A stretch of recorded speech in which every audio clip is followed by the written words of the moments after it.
Oke, selamat datang kembali di channel YouTube saya dengan pembelajaran kimia kelas 10. Hari ini kita akan membahas tentang stoikiometri reaksi. Di dalam stoikiometri reaksi kelas 10 ini kita akan membahas dua sub pokok bahasan. Yang pertama, apabila salah satu zat diketahui jumlah molnya, boleh reaktan ataupun produk yang diketahui. Yang kedua, jika ada dua zat yang diketahui, dua zat di reaktan yang diketahui, nanti kita akan menentukan bereaksi pembatas dan bereaksi sisa. Sebelumnya, rumusan yang digunakan dalam stoikiometri reaksi adalah perbandingan mol sama dengan perbandingan koefisien reaksi. Nah, ini harus teman-teman ingat karena ini akan berlaku pada semua stoikiometri reaksi. Nah, rumusannya bisa kita gunakan bahwa mol yang ditanya sama dengan koefisien yang ditanya per koefisien yang diketahui jumlah molnya dikali mol yang diketahui. Nah, ini dia rumusan umum yang akan kita gunakan dalam stoikiometri reaksi. Kita mulai yang pertama. Apabila di dalam reaksi diketahui satu zat, baik reaktan maupun produk, maka untuk menentukan yang lain, bagaimanakah kita melakukannya? Salah satu contoh, reaksi aluminium dengan oksigen sebagai berikut. 4Al tambah 3O2 menghasilkan 2Al2O3. Berapakah jumlah gram O2 yang dibutuhkan untuk dapat bereaksi dengan 0,2 mol Al? Nah, yang pertama kita tuliskan persamaan reaksinya. Jangan lupa teman-teman selalu dicek apakah sudah setara atau belum. Karena kalau kita belum menyetarakan persamaan reaksi, maka perhitungan di akhir nanti pasti salah, teman-teman. Jadi, harus kita cek dulu apakah persamaan reaksi ini sudah setara atau belum. Nah, contohnya di sini Al jumlahnya 4, di sini Al jumlahnya 4, O-nya jumlahnya 6, sini juga O-nya jumlahnya 6. Nah, sudah sama jumlah atom di kiri dan kanan. Kalau sudah sama berarti sudah setara. Nah, kalau nanti Anda menemukan reaksi yang belum sama jumlah atomnya di kiri dan kanan, berarti teman-teman harus menyetarakan terlebih dahulu. Nah, kita lanjutkan untuk soal kita ini. Berapa jumlah gram oksigen yang dibutuhkan untuk dapat bereaksi dengan 0,2 mol Al? Artinya yang diketahui jumlah molnya cuman Al. Ini yang diketahui jumlah molnya. Yang lain tidak ada lagi soal diketahui. Nah, karena cuman satu yang diketahui, maka langsung kita gunakan rumusan umum tadi. Rumusan umum yang tadi kita gunakan untuk menentukan siapa yang ditanya. Nah, yang ditanya adalah gram O2, berarti yang ditanya O2 yang ini. Maka yang pertama sekali kita tentukan adalah molnya O2 dengan menggunakan perbandingan koefisien tadi. Perbandingan koefisien sama dengan perbandingan mol. Nah, yang ditanya sekarang adalah molnya O2. Berarti perbandingannya adalah koefisiennya O2. Nah, yang ditanya ini mol O2. Berarti di atas koefisiennya O2. Koefisiennya O2 3. Lalu kita bagi dengan koefisien Al. Kenapa koefisien Al? Karena Al lah yang diketahui jumlah molnya.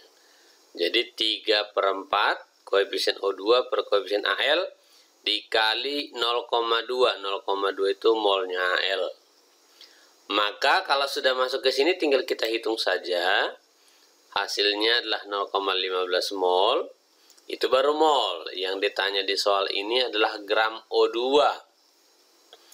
Ingat teman-teman, sebelumnya di dalam konsep mol sudah kita bahas bagaimana rumusan atau hubungan mol dengan gram. Bahwa mol itu sama dengan gram per mr. Berarti kalau kita menentukan gram sama dengan mol kali mr. Nah, kebetulan di soal ini tidak ada MR-nya, teman-teman bisa mencari MR di buku ataupun di tabel periodik. Nah, MR-nya O2 itu O itu 16, jadi kalau O2 berarti jadi 32, maka molnya sama dengan 0,15, menentukan gram dikali MR-nya 32, maka gramnya ditemukan 4,8 gram. Nah, itu salah satu contoh untuk reaksi atau stoikiometri reaksi kalau diketahui salah satu zatnya. Contoh berikutnya, perhatikan reaksi untuk memperoleh gas amonia berikut.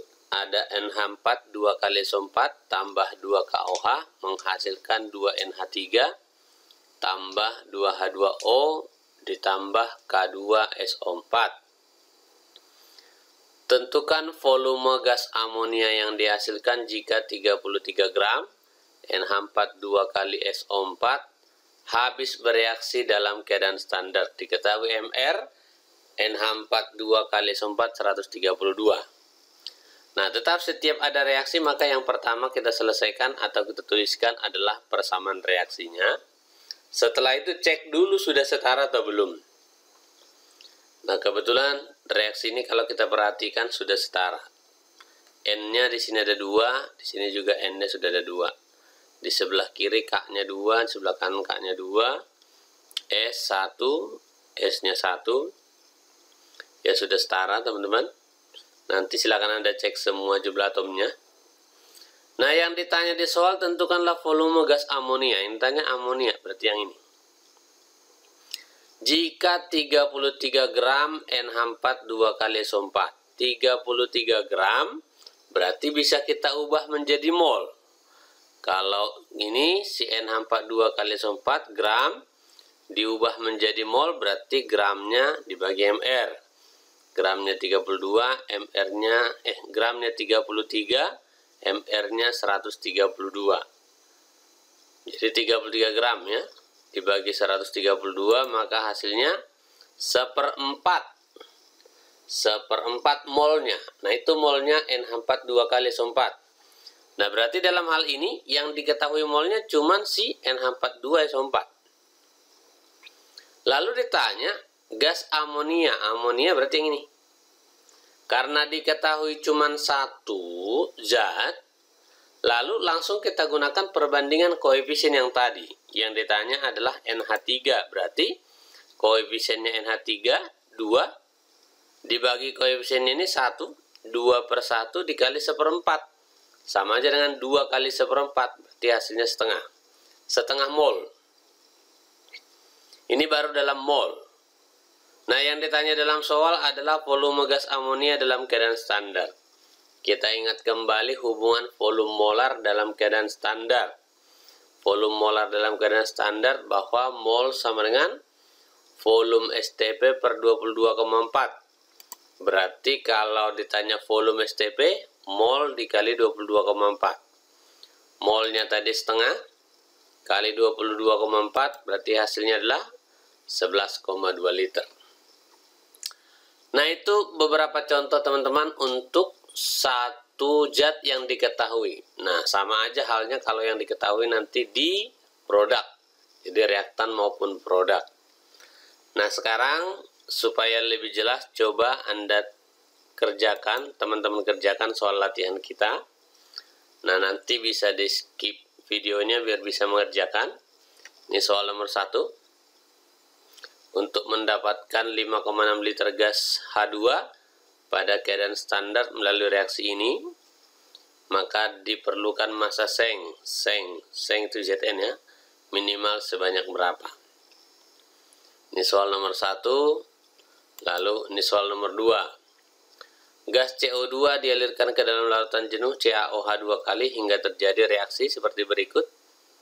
CaOH 2 kali tambah CO2 menghasilkan CaCO3 tambah H2O. Jika gas CO2 yang telah bereaksi sebanyak 1 mol, maka endapan CaCO3 yang terbentuk adalah. Itu soal nomor 2. Nah, kalau teman-teman sudah bisa kerjakan, nanti lanjutkan lagi videonya untuk pembahasan subbab yang kedua tadi. Nah, pada subbab yang kedua, bagaimana kalau dua zat di reaktan diketahui, lalu ditanyakan yang lain. Nah, contohnya seperti ini. Perhatikanlah persamaan reaksi berikut.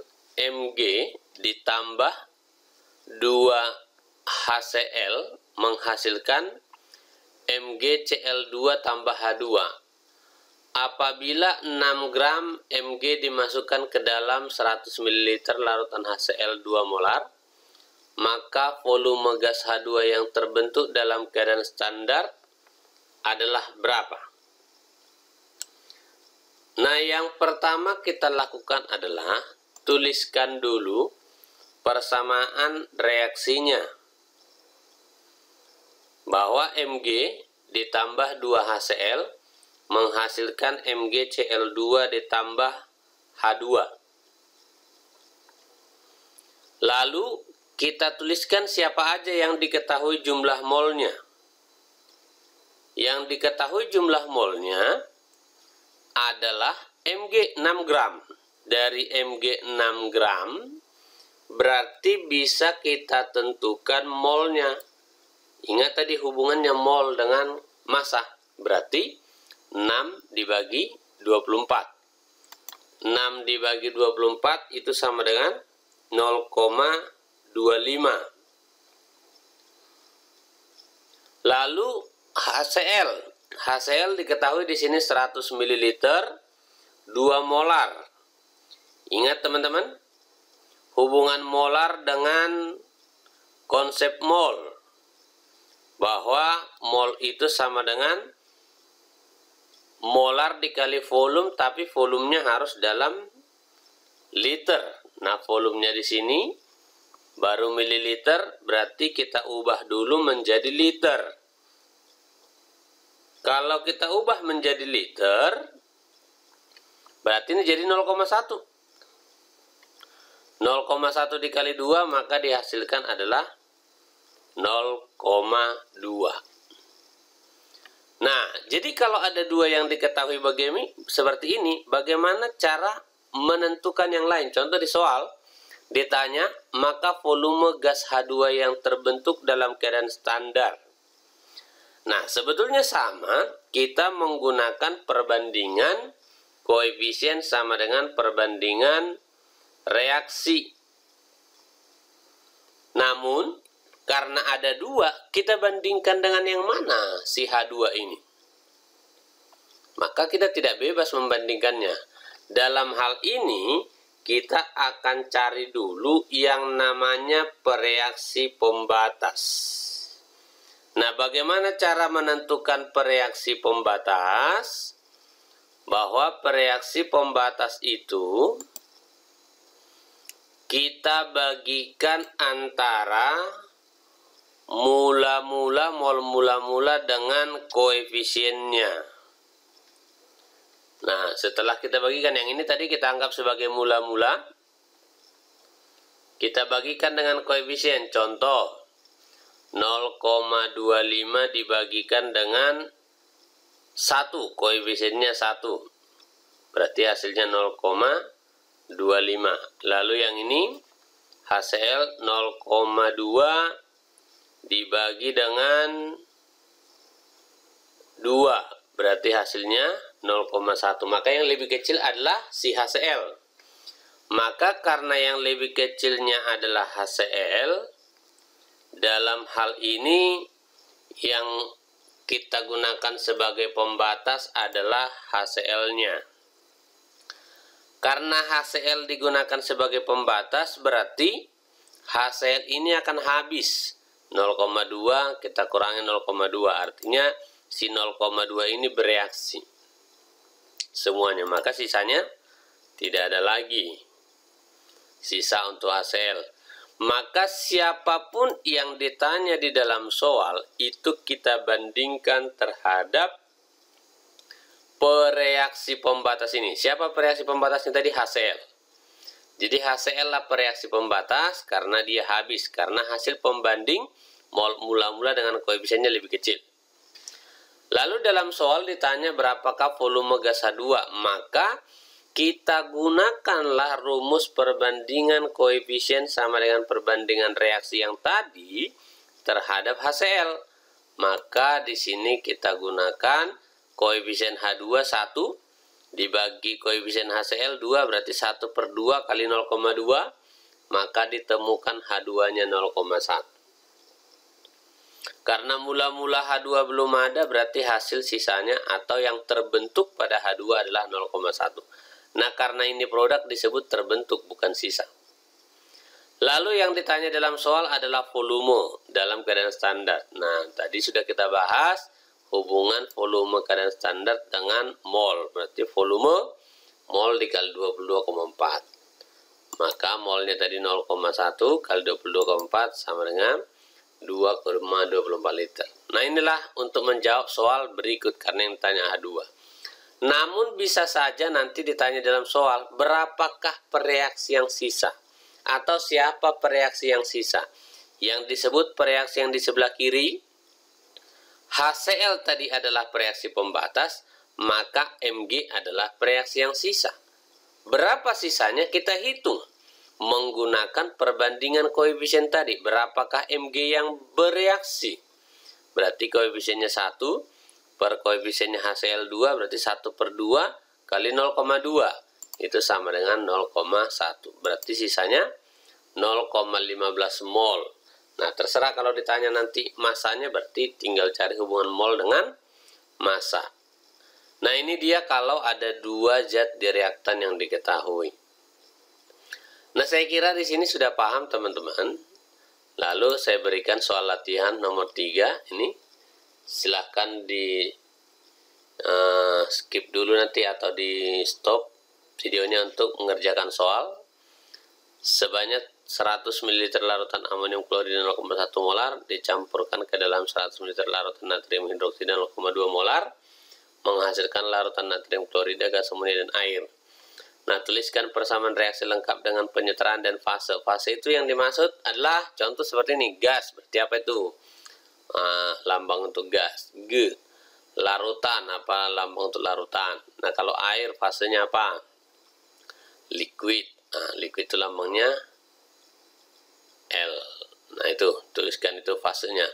Tuliskan manakah yang bertindak sebagai pereaksi pembatas. Nah, tadi sudah kita bahas, nanti bisa dijawab teman-teman. Pereaksi yang sisa siapa dan masanya berapa? Massa natrium klorida yang dihasilkan, volume gas yang dihasilkan, lalu berapa volume gas yang dihasilkan pada suhu dan tekanan yang sama dengan ini. Nah, ini kita menggunakan hukum Avogadro yang sebelumnya sudah kita bahas di hukum dasar. Nah, di sini tidak diberitahu MR. Nanti Anda bisa lihat di tabel periodik atau saya sebutkan aja. Natrium atau Na itu sama dengan 23. Lalu Cl berasal dari klorida, Cl 35,5. Lalu nanti ada N nitrogen itu 14. O oksigen 16. H hidrogen 1. Nah, saya kira itu aja yang dibutuhkan. Nanti kalau ada lagi yang dibutuhkan dan tidak ditemukan di yang saya sebutkan tadi, silakan dicari di tabel periodik. Ini latihan soal nomor 3. Lalu ini latihan soal nomor 4. Sejumlah gas asam klorida dialirkan ke dalam 200 ml larutan natrium hidroksida 0,1 molar menghasilkan 0,585 garam natrium klorida dan sejumlah air. MR-nya sudah diketahui. Volume gas asam klorida yang dibutuhkan 0 derajat Celcius 760 mm Hg. Ini sama dengan 0 derajat Celcius 1 atm. Berarti masuknya keadaan standar, teman-teman. Atau STP. B. Massa natrium hidroksida yang sisa. C. Jumlah molekul gas asam klorida yang dibutuhkan. Jumlah molekul. Nah, itu aja, ada 4 soal latihan, nanti silahkan dikerjakan, lalu dikirimkan teman-teman. Nah, kalau ada yang kurang paham boleh diketik di kolom komentar, supaya kita bisa bahas lagi. Dan jangan lupa, selalu klik subscribe-nya dan tanda lonceng, supaya kita bisa selalu berkarya dalam pembelajaran kimia. Terima kasih, sukses buat kalian semua.